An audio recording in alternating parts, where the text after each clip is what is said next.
Hola, ¿qué tal? Bienvenidos al Arte de Curar, el espacio que pretende llegar a sus hogares, ser parte de la familia y quedarse ahí, llevando el mensaje de prevención, porque la mejor medicina que podemos practicar es la medicina preventiva. Gracias por ser parte de la familia del Arte de Curar. En el día de hoy vamos a tratar un tema súper importante, muy importante, porque si no lo cuidamos, el órgano del cual vamos a hablar hoy, la salud, se pone en peligro de muchas maneras, a veces de algunas impensadas y de las más inadvertidas, pero muy serio.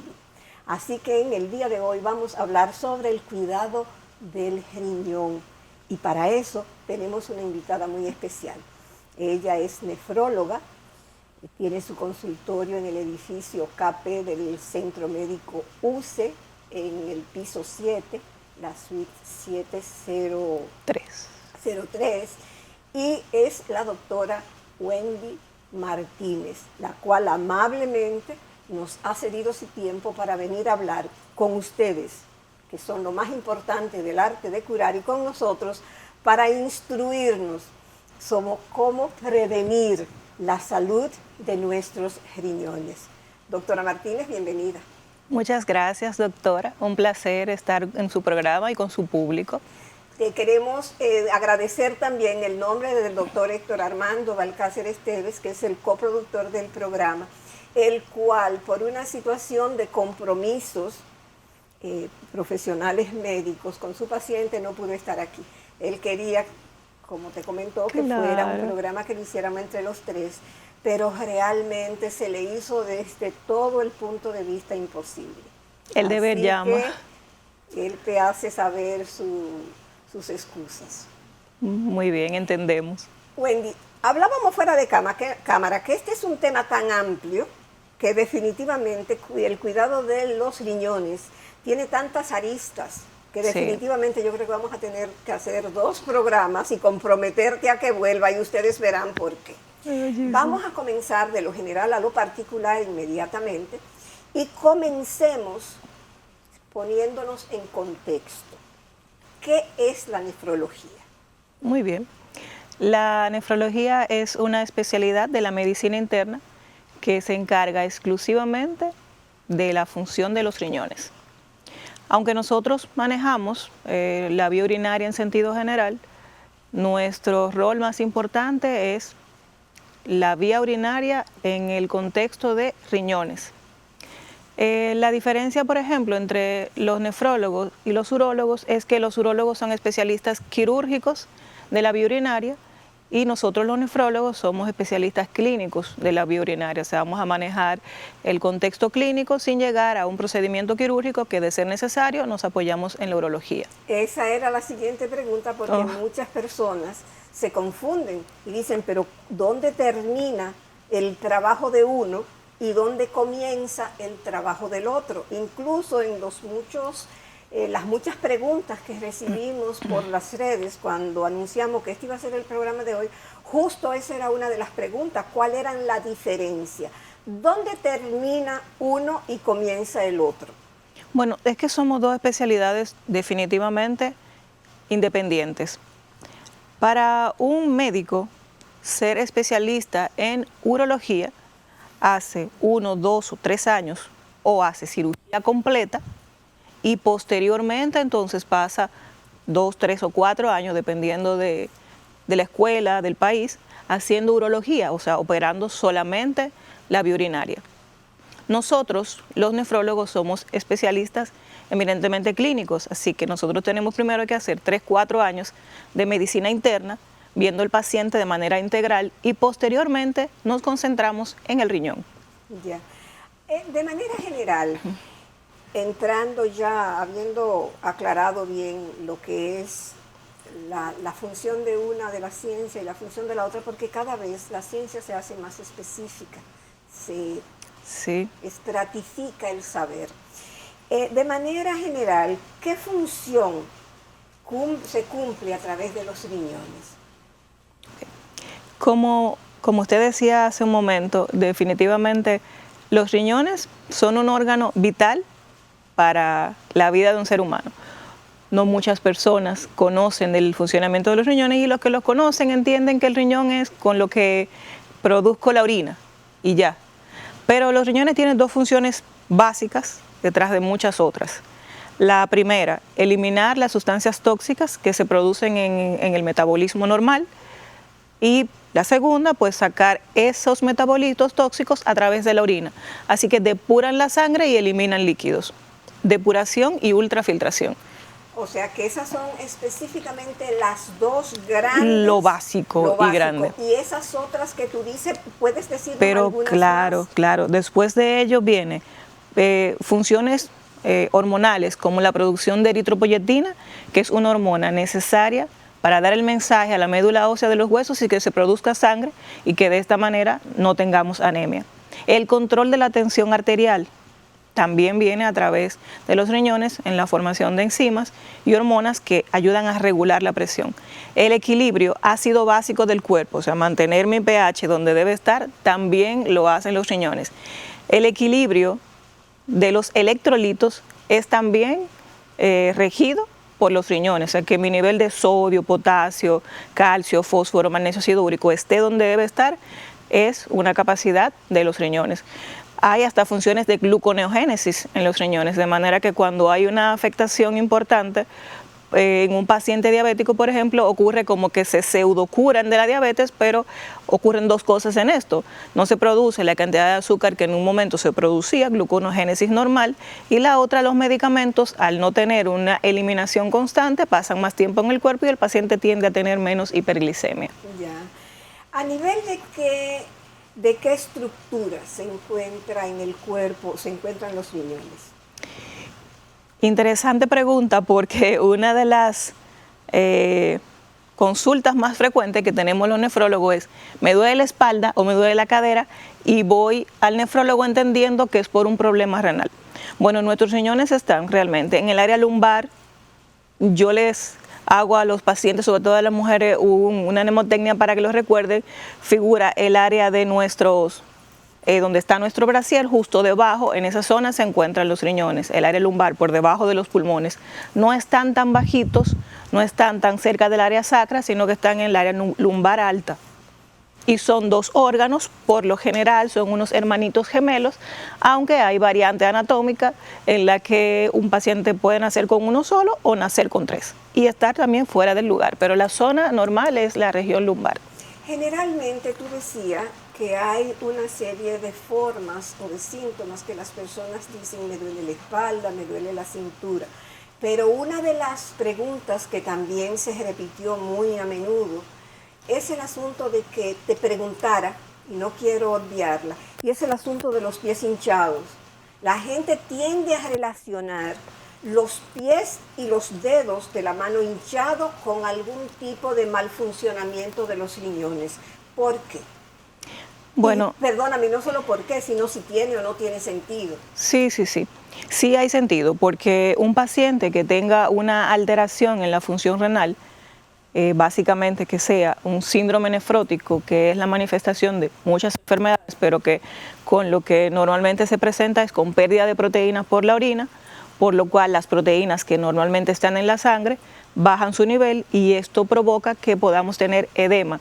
Lo importante es que el edema en estos casos comienza por lo general en el área de declive y va subiendo, de manera que las dos piernas se van a hinchar, pie, tobillo, y va a ir subiendo, y puede ser un edema generalizado por esa alteración de las proteínas, por la pérdida a través de la orina. Pero no todos los casos en los que un paciente tenga la pierna hinchada van a ser por un problema renal, porque están las situaciones vasculares, están las situaciones cardíacas y hepáticas que pueden también, o sea, del corazón y del hígado, que también pueden comportarse como enfermedades edematosas. O sea que puede ser no necesariamente de esta situación, sino que tienen que haber una serie de síntomas más, y de eso vamos a hablar en el próximo segmento, porque en este segmento el tiempo se nos terminó y queremos informar algo, y es que en este programa tomaremos un segmento completo para hablar sobre el peligro de aguantar el deseo de orinar, de ir al baño. muchas veces, y es muy común, sobre todo en las mujeres, el tener este mal hábito de aguantar el ir al baño, el aguantar las ganas de, como decimos vulgarmente, hacer pipí. Eso vamos a hablarlo con mucho detalle, y también en el hombre, porque no solamente en la mujer tiene consecuencias, y consecuencias muy serias. Así que no se vayan, regresamos después de la pausa con el arte de curar y con la doctora Wendy Martínez, nefróloga del Centro Médico UCE. Además, queremos recordarle que para nosotros es sumamente importante que ustedes nos hagan saber sus comentarios, que nos digan qué opinan, qué piensan, cómo lo estamos haciendo, qué estamos haciendo bien. Pero si hay algo que ustedes consideran que lo estamos haciendo mal, eso es más importante todavía. Porque lo más importante para nosotros, para el arte de curar, es conocer nuestros errores para poder intentar remediarlos. Durante todo el programa, nuestras redes sociales, el teléfono y las redes sociales de la doctora Martínez estarán saliendo en el programa para que ustedes puedan tener acceso a uno y a otros. No se vayan, regresamos después de la pausa con el arte de curar.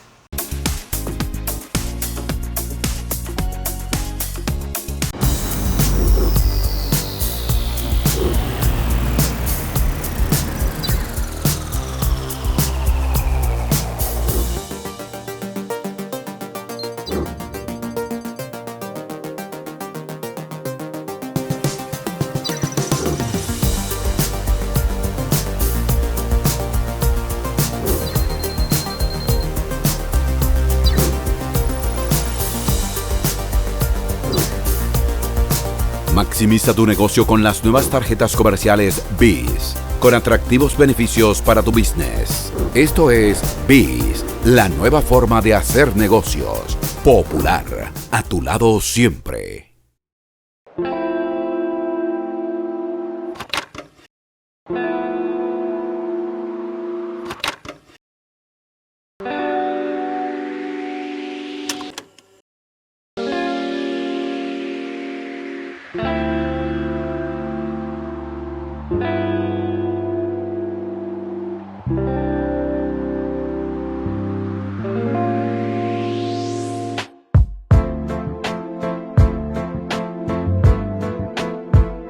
Ópera, una propuesta culinaria tipo francés para unir a la familia dominicana en torno a la buena mesa. Buen provecho. Presentamos Testimonios, experiencia en el uso del Sistema de Nutrición con Precisión SNP de Fersan, en la voz de productores de todo el país. Hemos tenido muy buena experiencia con el Sistema de Nutrición con Precisión. Constanza es una zona de una agricultura muy intensiva, donde tenemos un promedio de 3 cosechas de ciclo de 90 días al año, en donde se traen grandes nutrientes de nuestros suelos. Y en un mundo ya con la apertura de los mercados totalmente globalizado, para uno mantenerse en el riel, por así decirlo, de la competitividad, hay que usar este tipo de tecnología. En estos momentos estoy produciendo 100 sacos por tarea, y eso yo se lo agradezco al Sistema de Nutrición con Precisión que Fersan ha venido implementando. Con las fórmulas especiales nos hemos dado cuenta que hemos tenido mejores cosechas. Apoyar la agropecuaria es un asunto vital y es parte de la visión, de la misión de Fersan.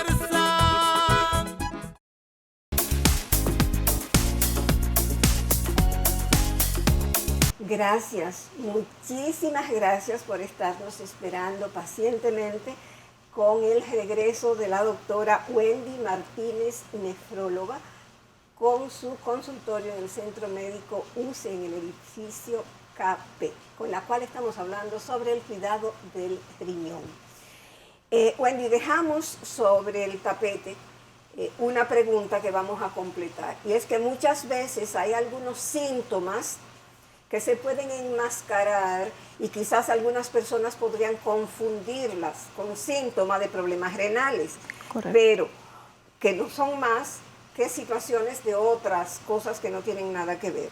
Nos gustaría que nos aclares eso y que nos diga, por ejemplo, una persona que ahora nos está viendo, ¿qué síntomas podría tener para pensar, yo voy a llamar a la doctora Martínez porque definitivamente necesito asistencia del nefrólogo? Ok. Si vamos en esa misma vía de los estados edematosos y cuándo pensar que puede ser a la consulta del nefrólogo, o cuándo a la del cardiólogo, o cuándo a la del cirujano vascular, si es edema de las extremidades, es importante saber que hay otros signos y síntomas que acompañan el edema de las extremidades inferiores, donde suele iniciar y te hace pensar si debes ir al nefro o no. Por ejemplo, si estás orinando y notas que en el inodoro, sin que haya un producto de limpieza, se hace mucha espuma al momento de orinar, es una alarma. Esa espuma puede traducir que se está perdiendo mucha proteína por la orina y evidentemente ese edema tendría muchas posibilidades de ser un edema de causa nefrótico o renal, como el síndrome nefrótico. La forma del edema, si el edema es en las extremidades y cuando se hace presión deja un hoyuelo, una fovea, como le llamamos, muy profunda, pues esto hace más pensar en que puede ser un edema realmente por deficiencia y pérdida de albúmina, que puede ser obviamente a través de la orina. Es una de las cosas más relevantes que se pueden tener en consideración para ir a la consulta. Y evidentemente, si ese paciente que tiene esos edemas tiene alguna comorbilidad o alguna enfermedad de base, como la diabetes, la hipertensión, una enfermedad reumática, el lupus, una enfermedad inmunológica, pues es muy importante acudir a la consulta porque el edema puede ser realmente de causa renal secundaria a una de esas enfermedades. En la diabetes es muy común. Ya, exactamente. Eso es importante. Es mejor ir al médico estando uno sano. Lo ideal fuera ir al médico estando sano, no esperar a enfermarse. Exactamente. Si nosotros somos siempre capaces y estamos pendientes de llevar nuestro vehículo a su chequeo cada tanto tiempo, nuestra casa, nuestros electrodomésticos, el aire acondicionado, hacemos que vayan y nos lo chequeen cada cierto tiempo. Si habláramos de una persona joven sin ninguna condición de salud importante o saludable, ir una vez por lo menos al año a un chequeo general completo es importante porque las enfermedades renales, la mayoría son asintomáticas. Cuando presentan síntomas, la cosa puede estar adelantada ya. O sea, el fallo renal puede ser marcado. O sea que es importante una evaluación preventiva, como bien introduce usted el programa, la medicina preventiva. La mejor medicina es la medicina preventiva. En vista de eso, entonces, ¿cuándo debe ser la primera consulta que las personas deben hacer al nefrólogo, independientemente de que no tengan síntomas? ¿Qué tú le aconsejas a la familia? ¿Cuál es la edad idónea para ir la primera vez? Y luego, ¿durante cuánto tiempo para hacerlo como medicina preventiva? A partir de los 18 años es el momento en el que los nefrólogos de adultos pues comenzamos a ver a las personas mayores de edad. De los 18 hacia abajo pues está el nefrólogo pediatra, que es una especialidad que también existe.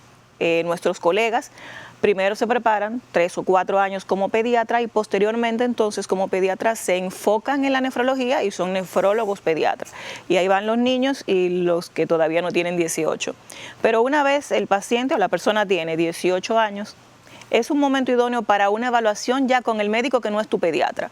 Es un niño saludable que nació sin ningún problema, salió de la mano de su pediatra, entonces comienza una evaluación en el internista, que es el médico del adulto, para comenzar a evaluar que todo esté bien.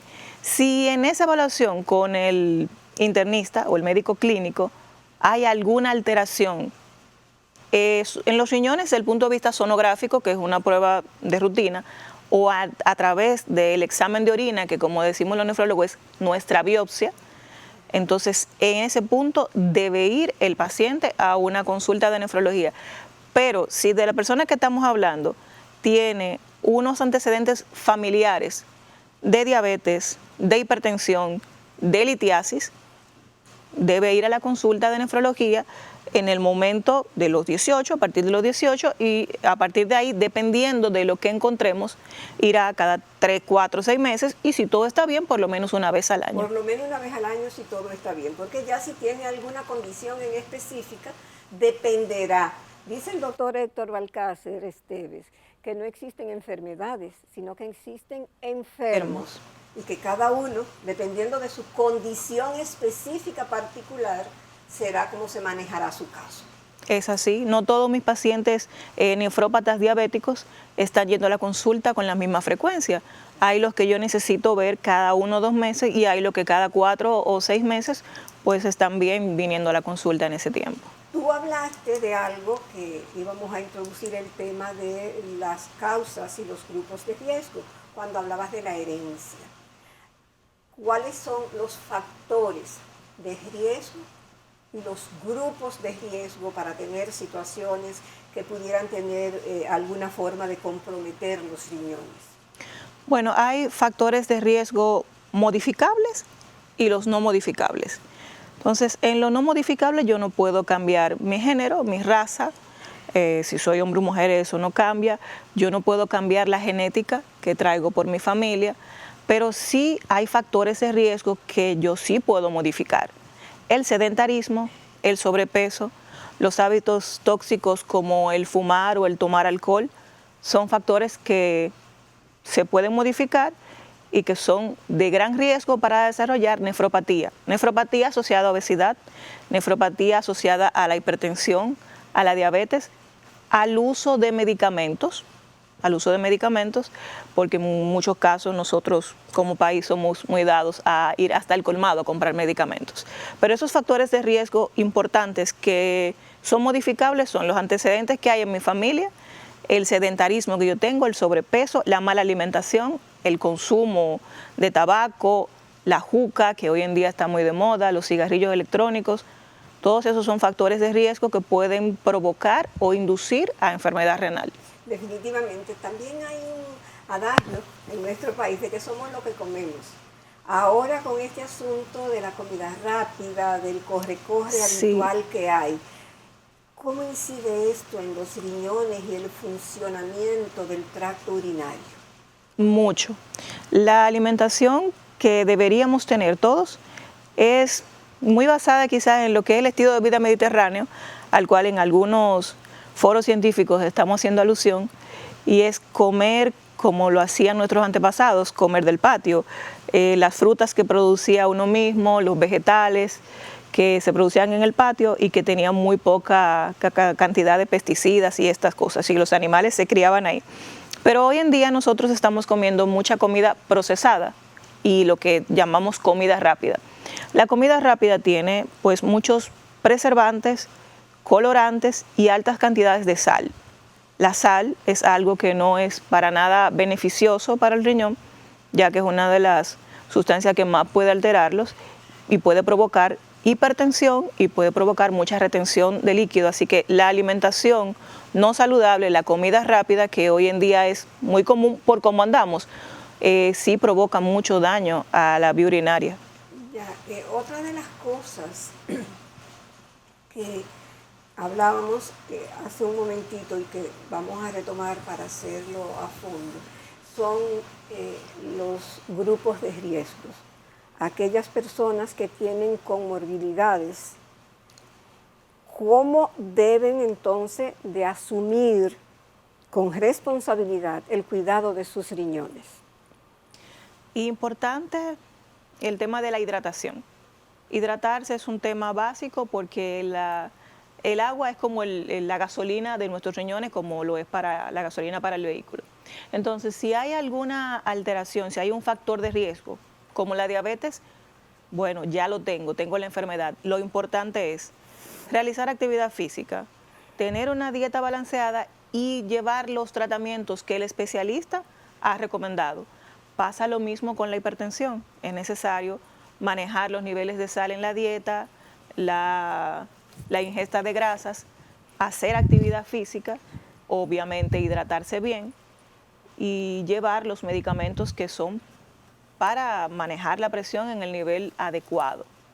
En cuanto al sobrepeso, es eminentemente necesario tomar medidas con la alimentación y con un especialista que pueda ayudar a bajar de peso, porque el sobrepeso es una causa importante de daño renal, aun cuando no se haya presentado todavía diabetes o hipertensión, que son de las primeras cosas que obviamente va a tener un paciente en sobrepeso. Entonces, corregir esos factores de riesgo o lo que no puedo cambiar, manejarlo, como es la hipertensión y la diabetes. Eso es parte básica del cuidado de los riñones en los pacientes que tienen esos factores de riesgo. Definitivamente el cuidado preventivo, como siempre decimos y como bien reiteró la doctora, es la decisión más importante en esta situación, porque si bien es cierto que hay cosas que no podemos cambiar, sí podemos manejarla, o sea, no podemos cambiar la situación, pero sí podemos elegir de qué manera vamos a manejar esa situación. Y aunque vemos, como hemos visto, solamente hemos visto la parte de arriba del témpano de hielo, el asunto de las situaciones renales son bastante, o sea, la insuficiencia renal, que no hemos ni siquiera comenzado a hablar de eso, es una situación de alto riesgo en cuanto a la salud. O sea que en la próxima que viene vamos a dejar la primera pregunta en el aire, doctora, y es si es posible, a pesar de todo esto, prevenir de alguna manera las situaciones que nos ponen en peligro de insuficiencia renal. Y les recordamos que en el último segmento vamos a dedicarlo por completo a las consecuencias de aguantar las ganas de orinar. No se vayan, regresamos con la doctora Wendy Martínez, nefróloga del Centro Médico UCE en el arte de curar.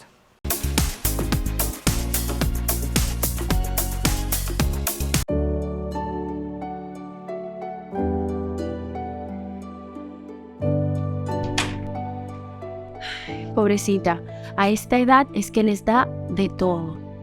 Mañana le tocan unos análisis de laboratorio y para no tener que levantarla tan temprano, yo avanzo todo el proceso por app Amadita, donde solicito y pago por sus análisis.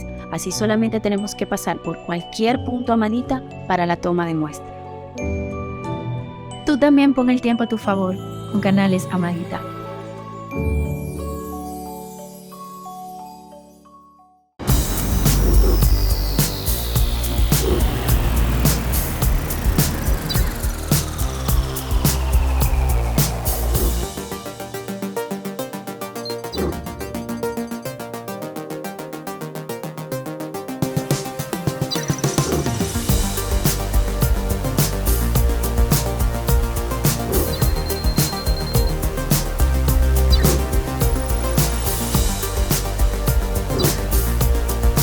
Maximiza tu negocio con las nuevas tarjetas comerciales BIS, con atractivos beneficios para tu business. Esto es BIS, la nueva forma de hacer negocios. Popular, a tu lado siempre. Presentamos testimonios, experiencia en el uso del sistema de nutrición con precisión SNP de Fersan en la voz de productores de todo el país. Aquí tradicionalmente utilizábamos una fórmula general, pero aquí hicimos estudio de suelo. Fersan generosamente tomó la muestra, se la mandó fuera y fruto de esa muestra me han hecho las recomendaciones del lugar y los resultados no se han hecho esperar. Unos 3 años produciendo alrededor de 3 quintales por tarea, que es una producción excelente.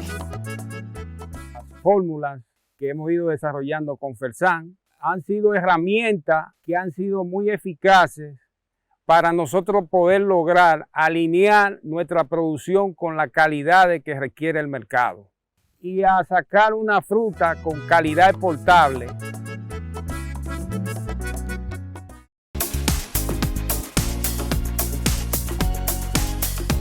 Gracias, muchas gracias por estar ahí pacientemente esperando el arte de curar, que es su espacio, tanto de ustedes como de nosotros, porque sin ustedes no tendría sentido de ser. Por favor, comuníquense con nosotros, háganos saber sus inquietudes, sus preguntas, qué temas les gustaría que tratáramos, en qué podemos mejorar. Ustedes son realmente la parte más importante del programa, así que les agradecemos infinitamente su atención. Y seguimos con las preguntas que dejamos en el aire a la doctora Wendy Martínez, nefróloga. Doctora, decíamos que como hemos visto son bastante serias las consecuencias de las situaciones renales y no hemos entrado en materia ahondando, hemos tratado la cosa por arribita nada más. ¿Es posible prevenir antes que tener que lamentar en la situación renal? Sí, sí, sí, claro. Si, por ejemplo, en la familia sabemos que tenemos diabetes, claro, es prevenible. Si podemos manejar un peso, una alimentación, ser personas activas y no sedentarias, estamos disminuyendo el riesgo de que aunque genéticamente esa enfermedad esté ahí, la manifestemos. Lo mismo con lo que tiene que ver con la hipertensión. Hay condiciones renales que no son prevenibles. Por ejemplo, lo que es genético. Si en mi familia hay una poliquistosis renal, la posibilidad de que yo tenga la poliquistosis son muchas y obviamente debo manejar mi presión y todo eso, pero la poliquistosis es una enfermedad que va a afectar los riñones y lo más probable es que a la larga o a la corta el paciente tenga requerimiento de diálisis y posteriormente un trasplante. Entonces sí hay cosas que son prevenibles, todo lo que uno sabe que puede disminuir, como el sobrepeso, como la mala alimentación, como los hábitos tóxicos por el sedentarismo, eso es prevenible y es manejable. Lo genético ya es diferente. También podemos prevenir afectar nuestros riñones cuando nos hidratamos bien, cuando tenemos una alimentación balanceada y saludable, cuando nos ejercitamos. El agua es muy importante. Podemos tomar agua natural, agua mineral, agua carbonatada o con gas y agua de coco, que es algo de lo que, no sé si le hicieron alguna pregunta en torno a esto, pero bueno, sí el agua nos de habla coco mucho del agua de coco. Es fabulosa. Todo paciente a quien le dicen que tiene arenilla, piedra en los riñones, cálculo, te dice, entonces voy a tomar mucha agua de coco. El agua de coco, bien, la puede tomar, no es la curación, claro, pero la mayor cantidad de líquido que tome, agua natural, agua de coco, va a provocar una cantidad de orina abundante y puede arrastrar las partículas que van a formar las piedras. Mientras la orina es más diluida, es menos probable que se junten esos pequeños fragmentos y formen un cálculo como tal, de manera que hidratarse bien, tomar buena cantidad de líquido, ayuda a prevenir el tema de los cálculos. Definitivamente hay dos temas, doctora, que no se puede quedar las preguntas. Una es, usted hablaba de la arenilla que forma las llamadas piedras, de esas vamos a hablar, las piedras en los riñones, los cálculos en los riñones, de manera muy somera vamos a hablar de eso y en el próximo programa que ya la vamos a comprometer para que usted venga, entonces ya lo trataremos más a fondo. Pero hablaba también del asunto de la automedicación. En el segmento pasado usted habló de los peligros que conlleva la automedicación y cómo algunos medicamentos pueden incidir de manera desastrosa en los riñones y queremos anunciarles que para la próxima semana tendremos con el infectólogo internista, con el internista infectólogo doctor Héctor Armando Balcácer Esteves, ya tenemos programado que vamos a hacer precisamente los peligros que conllevan la automedicación, porque definitivamente, doctora, la automedicación es una pandemia silente, así la acaba de catalogar la Organización Mundial de la Salud, que es una pandemia silente, que la gente piensa que son en los países subdesarrollados como el nuestro, que no, es donde quiera, porque a mi hermana, mi papá, mi tío, mi sobrino, mi vecino le fue bien con esto, pues ellos también se lo toman. Se lo indica el doctor del vecindario. Del vecindario, exactamente. Ese peligro de la automedicación y los riñones.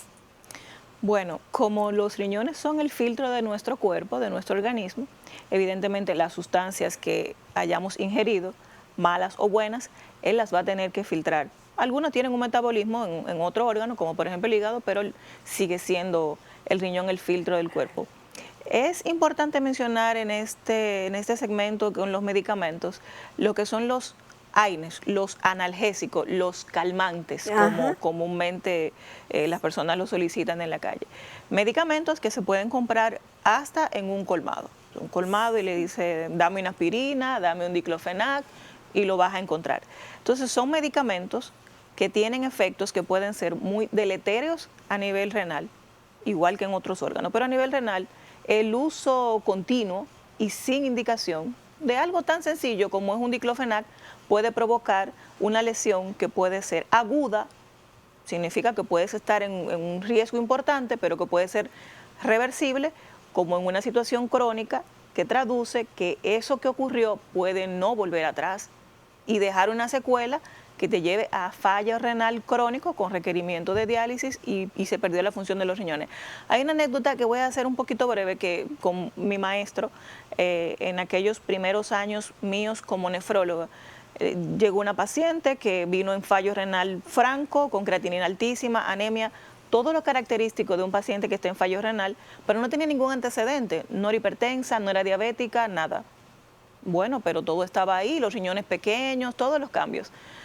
Se comenzó a dializar la paciente, pero cada vez que íbamos a la habitación y que habían familiares, decíamos, pero ¿en serio tú no tenías nada, no habías frío? No, no, doctor, no. Hasta un día, que era como el tercer día de la paciente, que estaba una hermana que no había estado. Y hablando del tema, ella le dice, pero tú le dijiste al doctor del medicamento que tú te tomas. No, ¿cuál? Entonces en ese momento la hermana dice, el diclofenac. Pero que eso, aunque habíamos hecho una historia clínica con ella de medicamentos que utilizaba, que se veía algo fijo, ella entendía que eso era como inocuo. No era indicado de un médico, eso no era nada. Pero la señora tenía, si no recuerdo mal, unos 5 años tomando todos los días un diclofenac para acostarse, porque ella era ama de casa, hacía muchos oficios de los deberes, decía que se iba a acostar con dolor y se tomaba un diclofenac para dormir. Terminó en diálisis esa paciente. No me digas. Sí. O sea, que para que vean de algo tan sencillo como tomarse un diclofenac y hacerlo una costumbre, miren cómo sucede, y a veces hay otros que son mucho más, todavía más dañinos.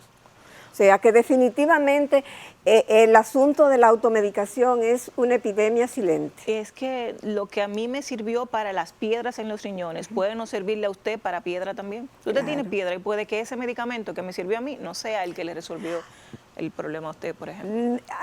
También hablaba usted, doctora, de que tomar mucha agua, hidratarse, somos las tres cuartas partes de la Tierra, de nuestro organismo, del planeta, es agua. Y que esto puede arrastrar la arenilla que puede convertirse en cálculo renal. Vamos a aprovechar esa pie de amigo para que nos diga qué son los cálculos renales. De manera somera, porque el tiempo ya tenemos poco en este segmento. Los cálculos renales no son más que la aglomeración de sustancias que pueden ser minerales, por ejemplo, y que se van compactando a nivel de la orina, y al final, luego de que todos esos anillos se unen, se forma una pequeña piedra que con el tiempo puede llegar a ser una piedra muy grande. Factores que lo pueden provocar: la elevación del ácido úrico, la ingesta importante de alimentos con calcio, como los lácteos. Hay personas que almuerzan, desayunan y cenan con algún lácteo, queso, yogur, leche. Entonces, estos también pueden ser. Pero hay otros factores, como alteraciones de la vía urinaria, donde no se elimina bien alguna sustancia. Esa sustancia va a aparecer en la orina, que si no está muy diluida, es muy fácil que se compacten, porque es una orina muy concentrada, y se forma eso que nosotros conocemos como lito, cálculo, microlitiasis, arenilla. Doctora, de la misma forma de los medicamentos, ahora que habla usted de los cálculos renales y el calcio, está muy de moda comprar pastillas para las personas ya de nuestra edad, de 50 y más, multivitamínicos, pero también calcio para evitar la osteoporosis. Cuéntenos entonces, porque ahora se me prendió el bombillito. Hay que tener una evaluación antes de tomar cualquier medicamento. Hace algún tiempo, en una de mis redes, yo ponía un post por aquellos días fuertes de lo del COVID, con lo del uso de vitamina D. Sí, hoy en día hay un déficit importante, casi todos tenemos la vitamina D deficiente, pero no se puede tomar vitamina D a granel sin tomar en consideración que también hay hipervitaminosis. En el caso del calcio, como usted me preguntaba, también es necesario saber cuáles son las condiciones del paciente, si hay algún factor que le va a predisponer a formar piedras por el uso de grandes cantidades de calcio. O sea que lo relevante en todo lo que es medicación es que el medicamento haya sido indicado por un especialista que va a hacer una historia y te va a decir la dosis que debes utilizar o si ese no es el tipo de medicamentos que debe utilizar. Ya, porque definitivamente el asunto del calcio es algo que se toma de manera rutinaria, como que estamos hablando de los huesos, de la osteoporosis para evitarla, y entonces usted nos acaba de alertar que esto puede crear el asunto del problema de de la piedra en los riñones. Igual está pasando con la aspirina. Hace algún tiempo se dijo que todo el que tuviera quizá más de 40 años que usara aspirina. Bueno, los estudios recientes nos dicen que si no hay un factor de riesgo conocido para que pueda desarrollar algún tipo de cardiopatía, no podemos comenzar a tomar aspirina porque ya tengo más de 40 o 50 años, porque la aspirina es un medicamento que tiene sus efectos secundarios también. Ok, bueno, el asunto, como les reitero, vamos a hacer un programa, ya está coordinado con el doctor Héctor Armando Balcácer Esteve, internista e infectólogo, que se llama precisamente los peligros de la automedicación. Y aquí la doctora Wendy Martínez pues nos lo acaba de confirmar. Ya se nos acabó el tiempo en este segmento, solo nos queda un segmento y lo vamos a utilizar para hablar sobre el asunto de las consecuencias, las dificultades a nivel de la salud que puede traer el aguantar las ganas de orinar. No se vayan, regresamos con la doctora Martínez, nefróloga del Centro Médico UCE, después de la pausa.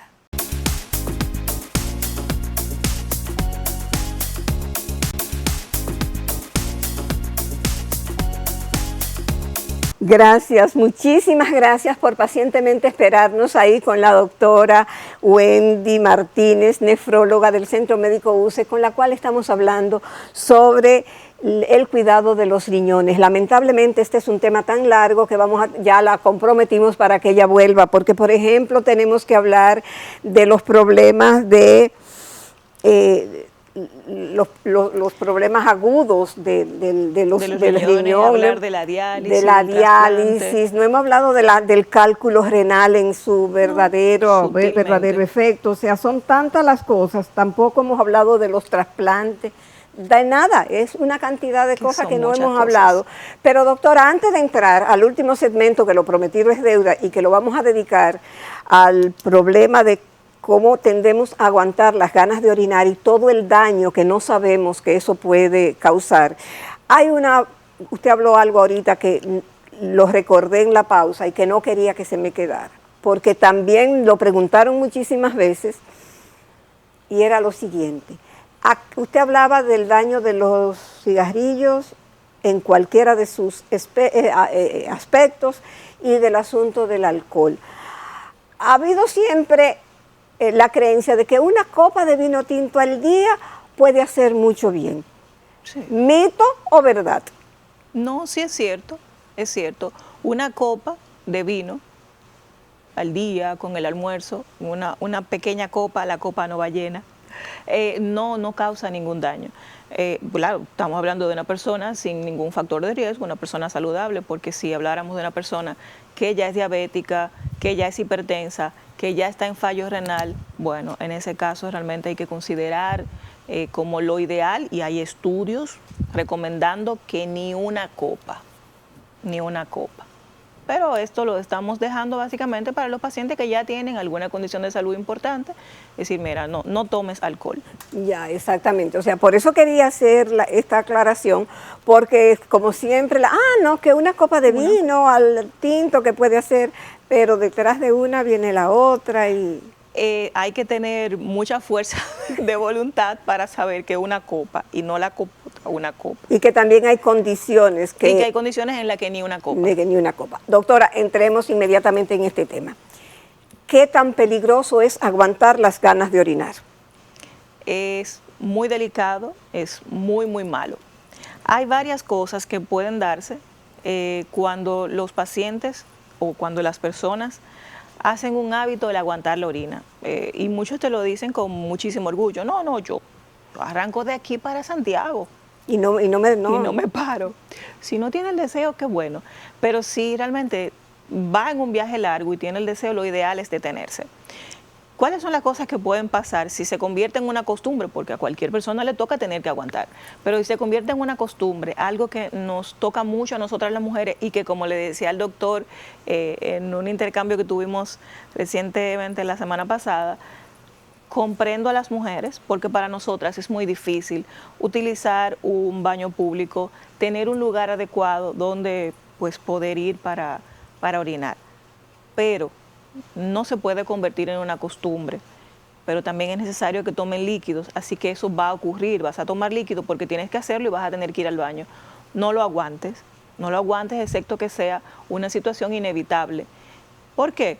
Porque el mantener la vejiga, que es un órgano de reservorio, para que la orina que mis riñones produjeron y que a través de los uréteres llegó a la vejiga, se mantenga ahí por un espacio de tiempo corto hasta que llegue el estímulo en el que ya debo ir a evacuar la vejiga. Si la vejiga que pudiera contener, vamos a poner en ejemplo 100 o 200 cc de orina y estar de manera cómoda, la mantengo con 400, con 600, con 800 y con 1000, va a haber una alteración en la distensibilidad de este órgano y vamos a perder la capacidad neurológica normal de saber cuándo quiero orinar.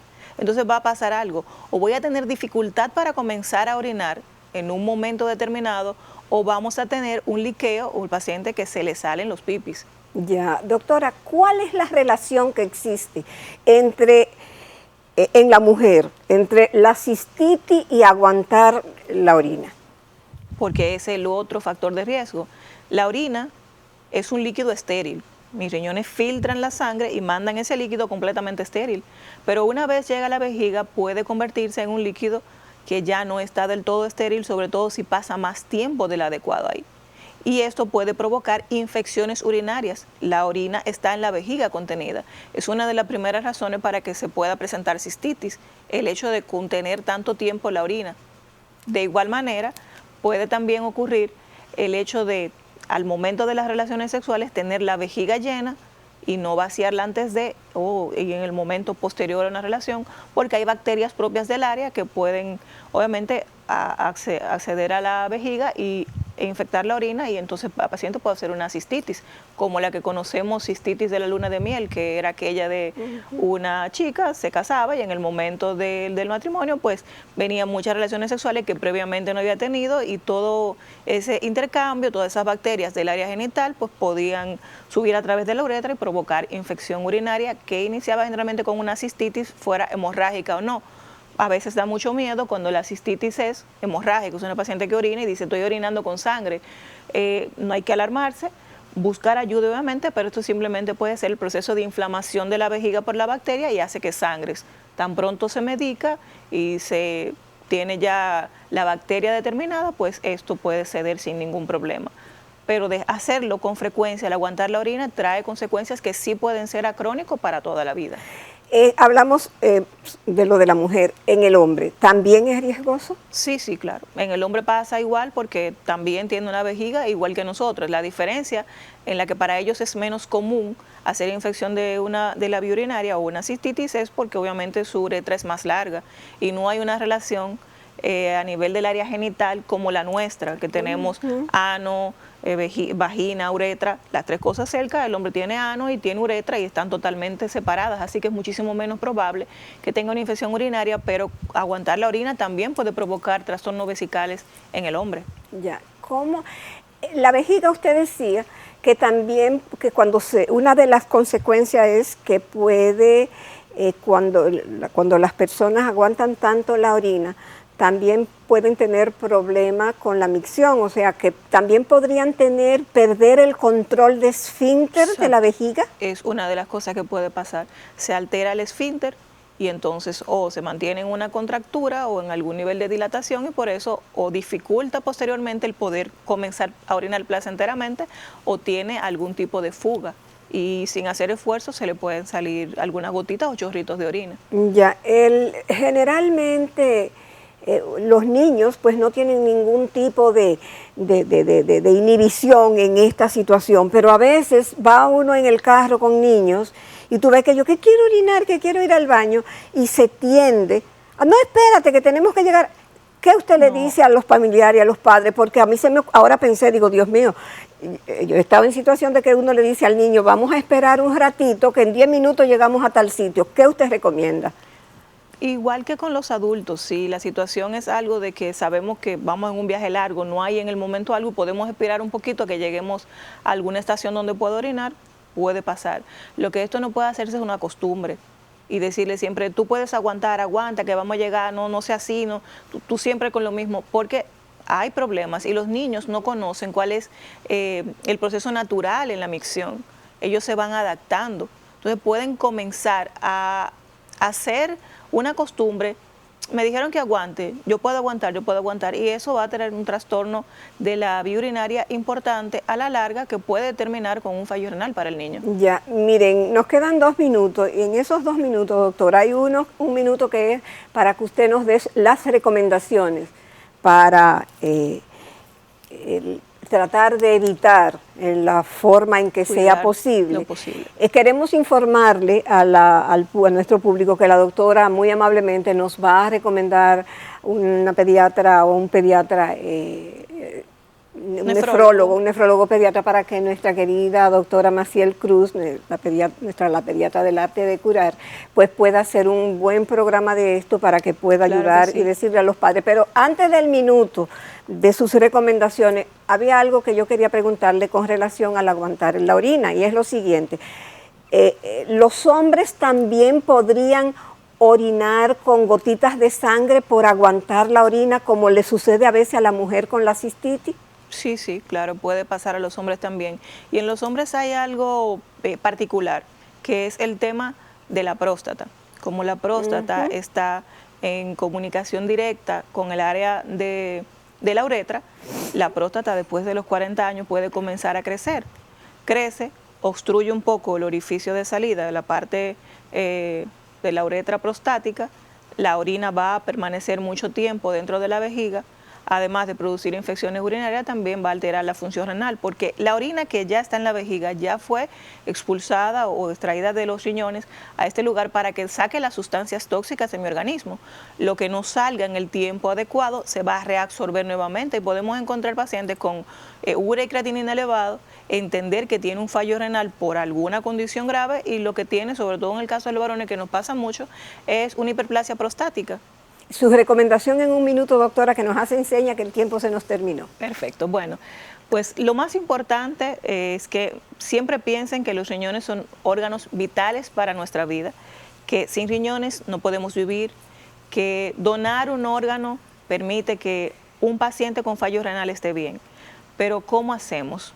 Por favor, no sean sedentarios, tengan una vida activa, hacer por lo menos una caminata de unos 30 minutos 5 veces a la semana, mantenerse bien hidratado, evitar los alimentos salados y los que no son alimentos naturales, y tratar las enfermedades de base que tenemos. De igual manera, cuando en mi familia hay alguna condición de salud, yo debo acudir al médico, al especialista clínico, para saber si ese riesgo también se ha manifestado en mí y con tiempo poder prevenirlo. Si tengo mucho que no voy al nefrólogo, ¿cuánto tiempo es el máximo para que ya yo pueda ir al nefrólogo? Volver, no quiera, sino debo ir. Si yo tengo, ¿cuánto tiempo? Si toda la situación de salud suya es normal, 6 meses, 1 año, debe hacerlo. O sea, 1 o 2 veces al año debe ir. Ahora, si tiene otras situaciones de salud como diabetes, hipertensión, lupus, virus C, lo que sea, debe tener una consulta de más de 2 o 3 veces al año. Ya. Doctora, muchísimas gracias. El tiempo se nos terminó, nos quedó lo de la insuficiencia renal, la diálisis, los trasplantes, toda una cantidad de temas que ya la estamos comprometiendo públicamente a que usted vuelva al arte de curar dentro de un tiempito cuando pueda hacernos un huequito en su agenda. Claro, con gracias mucho gusto. A la doctora Wendy Martínez, nefróloga del Centro Médico UCE, del cual ustedes han estado viendo todos sus redes y su teléfono, para que por favor, si necesitan ayuda profesional para el cuidado de sus riñones, pues ya saben dónde acudir. Y a ustedes, la gran familia del arte de curar, muchísimas gracias por recibirnos en sus hogares, por dispensarnos su atención y por hacernos saber su opinión. Bye y hasta la próxima. Gracias.